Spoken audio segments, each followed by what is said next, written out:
Class 10th chapter first science. कल अपन ने displacement reaction पढ़ी थी कि क्या होती है डिस्प्लेसमेंट रिएक्शन। तो जब more reactive element less reactive element को उसके कंपाउंड से क्या कहते हैं डिस्प्लेस कर दे, तो ऐसी रिएक्शन को अपन डिस्प्लेसमेंट रिएक्शन बोलते हैं। एग्जाम्पल देखा था एक Fe plus CuSO4 equal to FeSO4 plus Cu, यानी कि जब अपन आयरन की किसी नेल को या आयरन को कॉपर सल्फेट सॉल्यूशन में डिप करके रख देते हैं तो अपन को जो सॉल्यूशन मिलता है वो आयरन सल्फेट का होता है और कॉपर अपन को एक जगह पर इकट्ठा होके मिल जाता है। तो ये होती है डिस्प्लेसमेंट रिएक्शन। अब एक और एग्जांपल देख लेते हैं इसका। Zn plus CuSO4 is equal to ZnSO4 plus Cu। Zn भी कॉपर से मोर रिएक्टिव है, तो Zn भी क्या कर देता है, कॉपर को उसके कंपाउंड से डिस्प्लेस कर देता है, कॉपर सल्फेट सॉल्यूशन से डिस्प्लेस कर देता है और जिंक सल्फेट सॉल्यूशन बना लेता है और कॉपर को अलग निकाल देता है।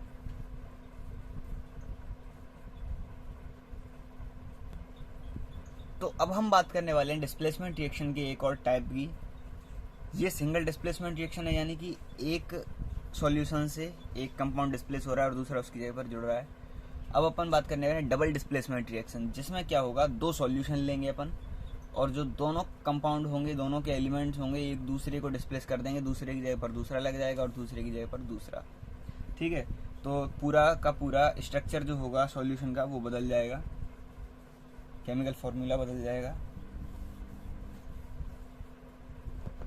डबल डिस्प्लेसमेंट रिएक्शन, एक टेस्ट ट्यूब में अपन को लेना है Na2SO4 सोडियम सल्फेट। एक टेस्ट ट्यूब मैंने ले ली, इसमें मैंने ले लिया Na2SO4, इधर लिख देता हूँ मैं Na2SO4। ठीक है, और इसमें मैंने डाल दिया एक टेस्ट ट्यूब से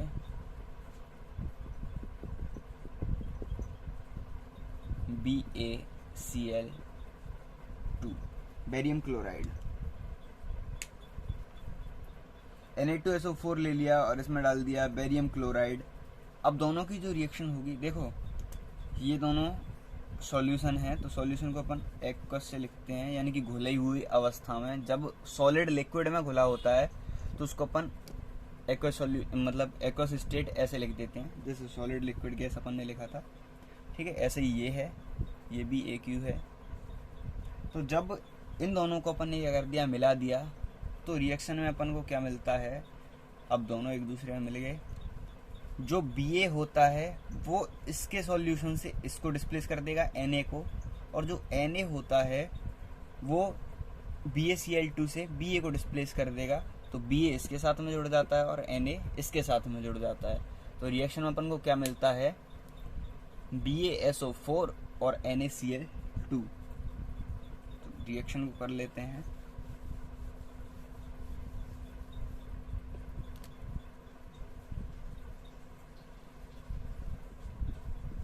Na2SO4 ये AQ plus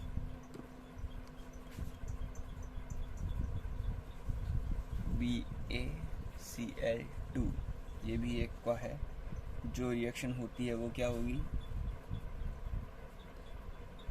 BaSO4 AQ is equal to 2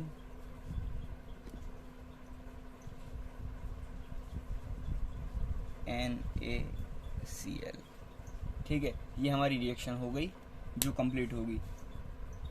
sodium sulphate की रिएक्शन जब अपन बेरियम क्लोराइड से करवाते हैं तो बेरियम सल्फेट और सोडियम क्लोराइड हमको मिल जाता है।